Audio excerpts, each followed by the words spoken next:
Вчера СДСМ го соопшти 69-тиот кандидат за градоначалник на Кочани, со кого ќе влезе во трката за најпрестижната функција на локално ниво. Никол Чоилиев ќе се бори за втор мандат како кандидат на коалицијата "Најдоброто за мојата општина", објави од владеачката партија. Во краткото образложение на СДСМ се вели: со бројните реализирани проекти, со големата подршка од граѓаните и членството, Илиев е најдобрата понуда за Кочани и за следните 4 години. Кочани мора да продолжи да се развива и напредува, а тоа е возможно само со Илиев и СДСМ на чело на општината.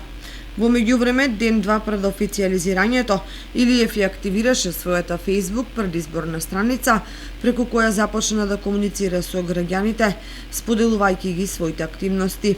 После се на јавноста ќе остане нејасно што се сакаше да се постигне со одолговлекувањето со кандидатурата на Илиев, особено поради големата подршка на граѓаните и членството. Дали објавата неочекувано без промоција надвор од пакетите на СДСМ е сплетна околност или некаква стратегија, дотолку повеќе што специјалното изостана.